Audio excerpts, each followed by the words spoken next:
Ma prochaine invitée, c'est Mme Mireille Laflamme, qui est conseillère pédagogique et chargée de nos offres de formation en cybersécurité, d'extra-formation continue du Cégep de la Pocatière et du Centre d'études collégiales de Montmagny. Oui. Alors, vous n'écrivez pas ça sur une carte d'affaires, vous, là? Bien, on a plusieurs lignes. Oui. Bonjour, Mme Laflamme. Bonjour, M. Bienvenue chez nous. Mme Laflamme, vous êtes conseillère pédagogique, ça va, mais chargée de nos offres de formation en cybersécurité. On en a parlé, on avait reçu M. Plusnikov avec un spécialiste Perrin, de la cybersécurité l'automne dernier, de mémoire. Rappelez-nous un peu, c'est quoi la cybersécurité? La cybersécurité, ça couvre un peu trois volets, où on pourrait le décliner en trois volets. Il y a un volet sensibilisation, où là, les gens qui utilisent Internet, parce que la cybersécurité, ça touche tout le monde qui utilise Internet, dans le fond. Donc, il y a la partie sensibilisation où les gens devraient apprendre les enjeux de base, puis les principes de base aussi, pour utiliser Internet de façon sécuritaire. La cybersécurité, c'est aussi de mettre en place des éléments techniques pour protéger une entreprise ou protéger des comptes qui sont dans Internet.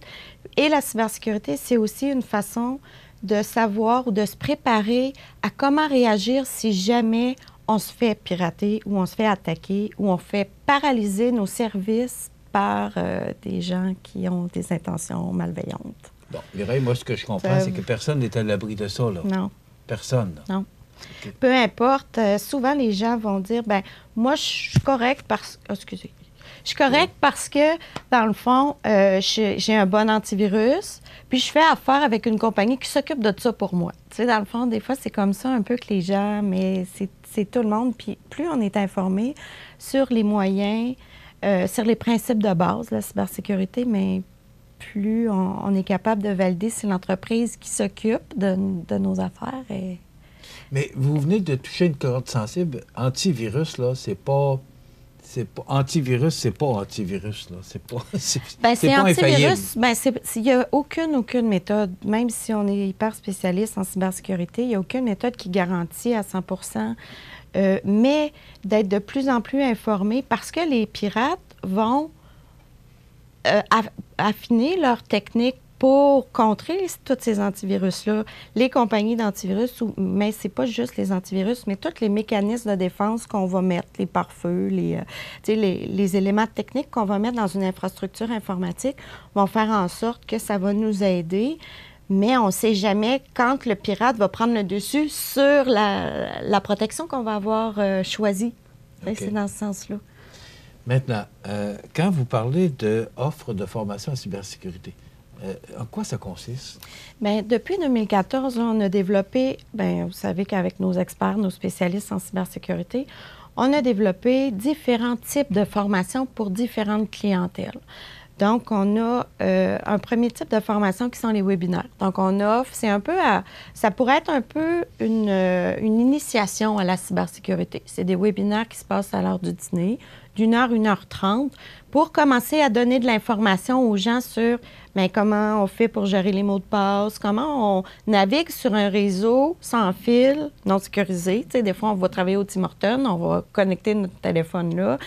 C'est quoi les dangers? C'est quoi? Donc, pour vraiment informer les gens sur tous les éléments, là, on utilise Internet. Là, oui, d'être affecté. C'est ça. Puis, tu sais, vraiment de sensibiliser pour que les gens fassent de plus en plus attention pour éviter le plus possible d'être... Donc, les pirates se raffinent aussi, vous le disiez tout à l'heure. Donc, il faut de plus en plus... Vous parlez de Tim Hortons.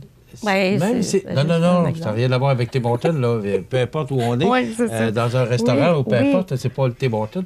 Mais si on va dans un restaurant et qu'on utilise ce qu'on appelle le Wi-Fi, même si on est en cybersécurité, on est menacé. Bien, c'est sûr que les réseaux ouverts sont de plus en plus les plus menaçants. C'est sûr que les réseaux sans fil, où on n'a pas à entrer de mots de passe, sont vraiment les réseaux publics sont le plus possible à éviter. Là, mais, OK. À partir du moment où on n'a pas de mot de passe. C'est ça. Bon, alors, continuez, on poursuit dans Donc, les webinaires, dans le fond, là, il y a différents sujets. Puis c'est vraiment des webinaires de sensibilisation. Donc, les 8 webinaires, on va parler des mots de passe, la navigation Internet, la messagerie, comment on peut sécuriser la messagerie, parce que l'expert disait l'autre fois que c'était vraiment par la messagerie que les différentes attaques peuvent arriver. C'est vraiment la façon la plus simple. Hein, donc, comment on sécurise aussi nos réseaux, nos sites Internet, comment on peut les sécuriser pour faire en sorte que les pirates ne vont pas prendre les informations, les regrouper, parce que maintenant, ils vont aller prendre l'information sur les réseaux sociaux, ils vont prendre les informations sur nos sites Internet, ils vont regrouper ça, puis ils vont être capables de faire des messages qui vont ressembler à ce que ce soit vous qui envoie un message à vos employés, et de cliquer dessus, puis là, bien, ça arrive dans l'entreprise, là, malheureusement. Donc, je ne sais pas si c'était clair, mais c'est un exemple, là. Ouais. Puis ils disent que c'est vraiment la façon la plus populaire, dans le fond, là, d'entrer, que les pirates entrent dans les entreprises. Fait que comment, donc, de sensibiliser aussi pour les réseaux sociaux, l'utilisation des réseaux sociaux, les réseaux sans fil, toute l'info nuagique qu'on va utiliser aussi. Puis ensuite, les webinaires vont aussi terminer avec les bonnes pratiques, comment on les communique dans l'entreprise, comment on les communique à nos employés. Donc, c'est vraiment les façons de faire. Puis, là, on est dedans, là, les webinaires sont lancés. Puis, on dit, notre expert disait, bien, c'est aussi d'apprendre aux gens à donner des droits, mais pas les droits à tout le monde dans l'entreprise, donc à faire comme une hiérarchie dans les droits d'utilisation d'Internet pour limiter le plus possible les dangers. Le moins de monde possible. Bien, pas le même, non, mais ayant des droits de différents niveaux. T'sais, un gestionnaire va avoir le droit à tout, mais un employé, peut-être sur le plancher, va avoir peut-être le droit à moins d'accès, par exemple, sur le réseau de l'entreprise. Donc, c'est vraiment d'apprendre à hiérarchiser peut-être là, les droits d'utilisation d'Internet au sein des entreprises. Fait qu'il y a différents niveaux. Là. La cybersécurité, c'est vaste, puis c'est plus on en apprend, plus on découvre la cybersécurité, plus c'est passionnant parce qu'on se dit, oh mon Dieu, des fois, on est loin de ces bonnes pratiques-là. Et comme de plus en plus de monde utilise les réseaux sociaux, ça veut dire que plus il y a de monde, c'est un peu le phénomène de la suicide rate, plus de gens en meurent, plus... après quoi, les réseaux sans fil? Donc, oui, bien, c'est sûr qu'il y a tous les réseaux sans fil, la sécurisation. Fait que ça fait partie d'une offre de 8 webinaires qu'on offre à l'heure du dîner pour les entreprises. Donc, les gens peuvent les suivre directement de l'entreprise, mais monsieur et madame tout le monde aussi pourrait aussi vouloir se sensibiliser là-dessus pour éviter de se faire pirater, par exemple, son compte Gmail ou son compte... tu sais, des fois, ça nous arrive, on est obligé de changer de compte. Donc, après ça, on a d'autres formations. On a développé aussi une formation de 135 heures pour les entreprises. C'est une formation qui permet tantôt, les webinaires, c'était pas aussi long. Donc, c'était vraiment de sensibilisation. Là, la formation de 135 heures en cybersécurité, c'est de l'entraînement aussi à la gestion et à la sécurisation des données, donc sensibilisation aux bonnes pratiques de l'entreprise, mise en place de mesures de cyberdéfense, donc de vraiment tout le temps être sensibilisé à ça. Puis la gestion de crise aussi, parce que peu importe ce qu'on va mettre, on ne sait pas si un jour ou l'autre, on va se faire pirater. Donc, ou on va avoir un problème d'Internet. Donc, c'est comment on va réagir.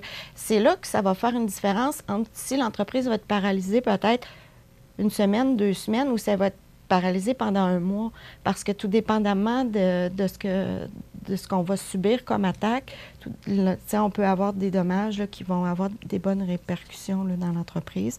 Donc ça, c'est vraiment une formation où là, on suggérait vraiment aux gens de former 1 ou 2 personnes dans l'entreprise qui vont être disponibles. À ça, ce n'est pas nécessairement des techniciens là, qu'on forme là-dedans. C'est vraiment des gens qui vont veiller à la structure du réseau informatique, bien, pas à la structure, mais à la gestion du réseau informatique, puis qui va participer aussi au comité de direction pour orienter, puis pour dire au comité de direction, bien, attention, là, vous voulez faire ça, mais il va falloir aussi dans les budgets prévoir tel ou tel élément pour la cybersécurité. OK. C'est intéressant. On va t'arrêter quelques instants, et après ça, on va revenir sur la cybersécurité et la formation offerte à Extra Formation continue du Cégep de la Pocatière et du Centre d'études collégiales de Montmagny. On revient avec notre invité dans quelques instants. Je reviens avec mon invité, Mme Mireille Laflamme, qui est conseillère pédagogique et chargée de nos offres de formation en cybersécurité, de vos offres. Mais je prends tellement la formation continue que je prends ça à cœur, alors j'appelle ça nos offres. Madame, avant la pause, vous avez parlé d'une formation de 135 heures. 135 heures, pour moi, là, vous n'avez pas idée. Comment ça fonctionne? Comment... Bien, c'est sûr que nous, nos formations, dans le fond, c'est découpé en 3 cours de 45 heures. On offre une demi-journée par semaine. Donc, ça va être une demi-journée par semaine en ligne. Donc, les entreprises, là, on la part, là, vraiment, en février, ça démarre. Notre groupe est complet. On va avoir d'autres dates plus tard. Les entreprises libèrent une personne, 1 à 2 personnes, une demi-journée par semaine. La formation est enregistrée. Donc, si jamais une semaine, il y a une personne qui ne peut pas être là, bien, c'est sûr qu'on va... la personne va pouvoir le voir en différé, là, sans problème. Mais on suggère vraiment de suivre. Donc, c'est pendant de février, puis ça va finir à la fin mai. Donc, il y a une demi-journée par semaine. Puis vers la fin de la formation, il va y avoir un déplacement à la Pocatière au Centre de simulation cybersécurité pour vraiment là, mettre en place, se pratiquer, gérer des crises, puis aussi tester les sites Internet des compagnies, des gens qui sont inscrits à la formation de 135 heures. Moi, j'avais vu, on nous avait fait une démonstration à la Pocatière à un moment donné. Vous dites que c'est rempli pour le mois de février. Ça veut dire que le message commence à passer, parce qu'on en a parlé ici, mais on entend parler de plus en plus de cybersécurité.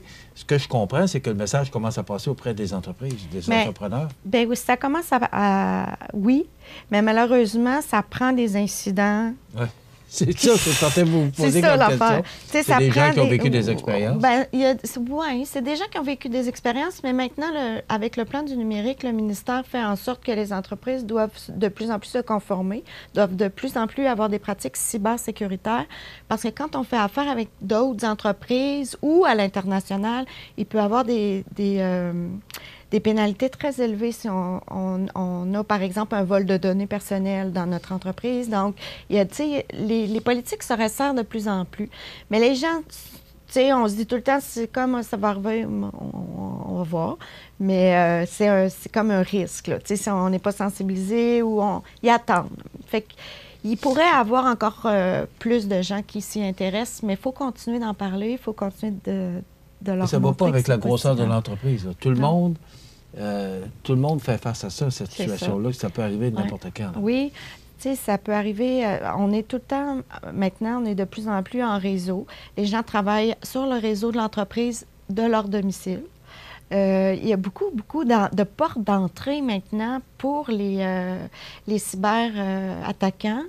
Donc, c'est important là, de commencer à prendre ça vraiment au sérieux pour être sûr de ne pas faire paralyser nos services ou de ne pas être obligé de donner peut-être des services en différé. Puis, tu sais, les entreprises deviennent de plus en plus connectées aussi, les machines connectées. Donc, ça aussi, tu sais, ça s'en vient, là. Puis, c'est à une vitesse. Ça se développe aussi. C'est ça, tu sais, c'est à une grande vitesse. Donc, oui, fait qu'au moins, nous, on est prêts. S'il y a des gens qui ont des besoins, on est vraiment prêts en cybersécurité. Vous avez mentionné avant la pause gestion de mots de passe, navigation Internet. Ça fait partie d'une formation ou ce sont des formations... ça, c'était vraiment les formations, les webinaires de sensibilisation. Après ça, la formation de 135 heures, c'était découpé en 3 cours de 45 heures où on avait les bonnes pratiques, on avait la sécurisation des systèmes d'information, la gestion de risques aussi, des risques cybernétiques. Donc, ça, c'est la formation de 135 heures.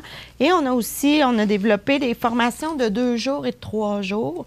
Donc, 3 jours pour les équipes techniques, dans le fond. Donc, c'est là-dedans, les équipes techniques vont apprendre les notions de base et vont apprendre aussi à travailler avec un outil, Kali Linux, qui permet de comprendre d'attaquer ton propre site pour voir c'est quoi ses vulnérabilités, puis mettre en place les éléments pour sécuriser encore plus. Puis, il y a aussi d'autres exercices pratiques. Puis, il y a aussi, il y a aussi l'inventaire aussi des menaces qui arrivent, parce que les entreprises, à chaque jour, il arrive quelque chose. Il arrive une petite chose, un petit élément. C'est banal, ça n'a pas fait n'y a pas eu trop d'impact, mais de faire l'inventaire, de tenir un registre de tout ce qui arrive, puis comment c'est arrivé, qu'est-ce qu'on a fait pour contrer ça, vraiment. Donc, pour les équipes techniques, c'est vraiment 3 jours. Et aussi pour les gestionnaires, les directeurs, les cadres. Donc, pour apprendre à faire des politiques internes. Pour des plans de continuité aussi, là, pour être capable là, de, au cas s'il arrive quelque chose, puis d'être capable de bien gérer au niveau de la cybersécurité. Phew. Ça fait beaucoup de choses à retenir. Ouais. Ce serait plus simple de communiquer avec vous.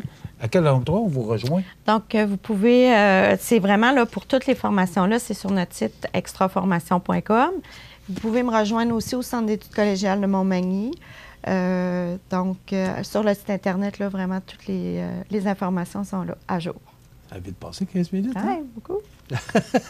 Merci beaucoup, Mme Mireille Laflamme, qui est conseillère pédagogique et également spécialisée. J'ai oublié, attendez un petit peu, là, je vais revenir à mes notes, qui est également chargée des offres de formation en cybersécurité à Extra-Formation continue du Cégep de la Pocatière et du Centre d'études collégiales de Montmagny. Merci beaucoup, madame. Très intéressant.